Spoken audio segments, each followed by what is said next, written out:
Madam Speaker, I rise today in support of Bill C-233, the No More Loopholes Act, as introduced by my colleague, the Honourable Member for Vancouver East. This bill seeks to amend the Export and Import Permits Act to close dangerous loopholes in Canada's arms export regime, loopholes that leave us complicit in human rights abuses abroad. At its core, this bill is about consistency, accountability, and conscience, about ensuring that Canada lives up to its international obligations and that our industries act responsibly within the global defence trade. It is not anti-industry and it is not anti-Canada's defence sector, but it is anti-complicity in violence against civilians. It is pro-human rights, pro-social justice, and pro-principle global leadership. Let us be clear, Canada already has strong export controls intended to prevent military exports from contributing to human rights abuses or violations of international humanitarian law. Under the Export and Import Permits Act, exporters are generally required to obtain a permit after a risk assessment. If a substantial risk exists that an export could contribute to human rights violation, the export must be refused. But there is a loophole, and a large one. Canada's current system exempts most exports destined for the United States from meaningful permit requirements.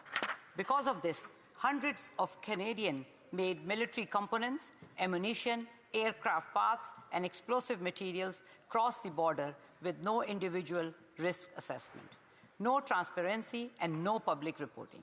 Once in the US, these Canadian components can and have been incorporated into weapon systems used in conflicts where civilians have been killed or injured.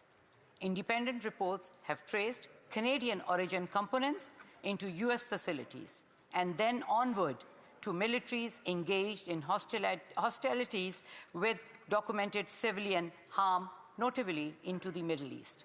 The so-called US loophole thus enables a pipeline by which Canadian arms can travel into contexts that we as Canadians would never knowingly support. This is not a political theatre. It is a documented reality. Canada is a signatory to the Arms Trade Treaty, which prohibits exports of conventional arms if there is a substantial risk they will be used to commit serious violations of international human rights or humanitarian law. Yet, our regulatory framework, with its blanket exemption for US-bound shipments, is out of step with Canada's international obligations and also the global standards. We have legal obligations under international law, obligations not just of intent, but of due diligence, risk assessment, end-use monitoring, and transparency.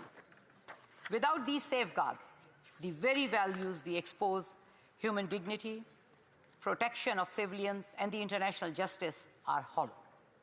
Let us be honest.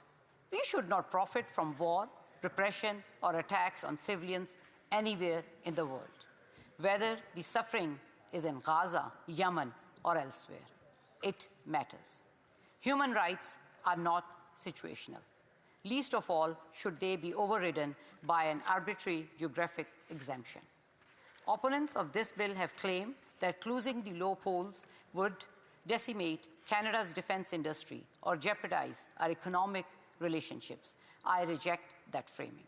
Bill C-233 does not impede production, innovation, or legitimate defence trade.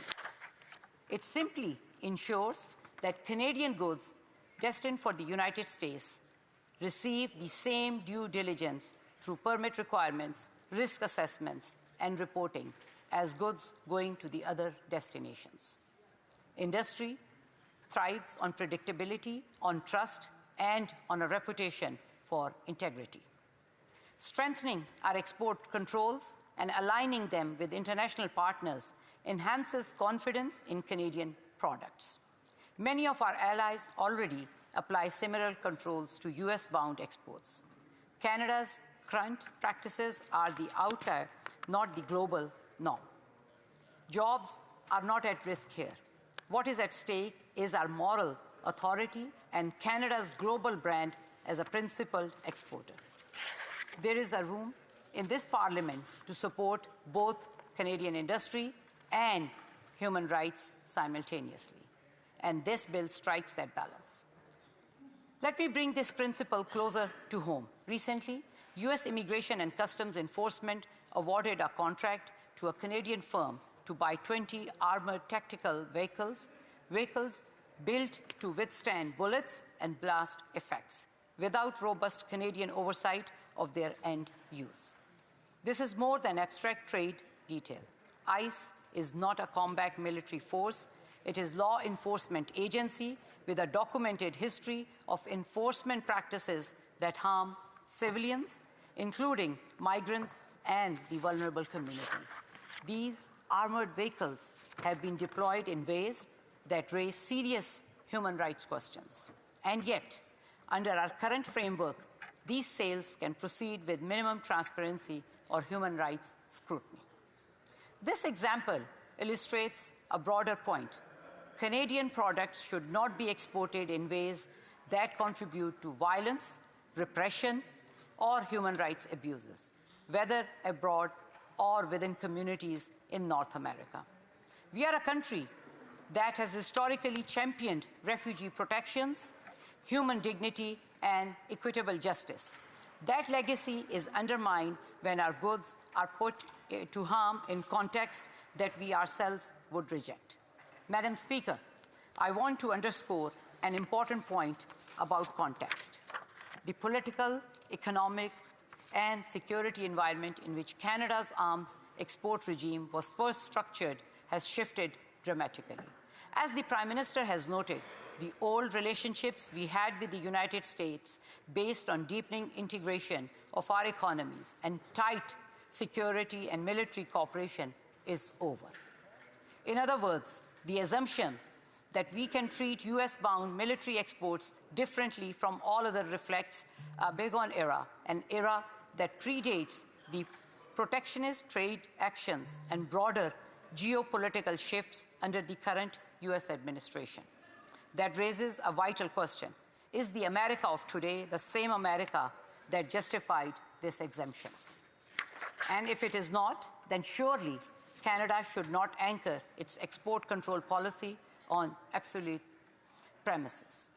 Closing this loophole strengthens Canadian sovereignty and aligns our foreign policy instruments with contemporary realities.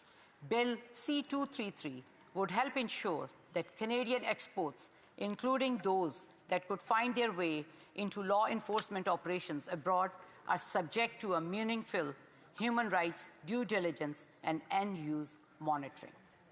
Another core strength of this bill is its commitment to transparency.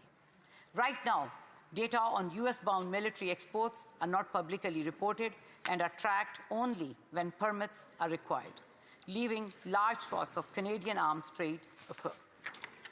There is no public record of end users or risk assessments for most of the US-bound exports. Bill C-233 would require elimination of country-based exemptions, meaningful risk assessments on all exports, end-use certificates to prevent diversion to human rights abuses, and increased parliamentary reporting on Canada's compliance with the Arms Trade Treaty. These are not radical reforms. They are responsible governance. They are reforms that enhance public trust and ensure Parliament has oversight of how Canadian goods are used around the world. In supporting this bill, we are affirming that Canada will not consign its moral compass to convenient legal loopholes. We are saying that human rights matter more than trade loopholes, that social justice matters more than export exemptions, that Canadian industry can and should flourish without being implicated in violence against innocent civilians. We are also strengthening Canada's credibility on the global stage, particularly among other nations that have already implemented similar safeguards and view human rights compliance as integral to defense trade. This is not about It is about principled engagement. It is about making sure that when Canada says never again, we mean it, not just in rhetoric, but in law.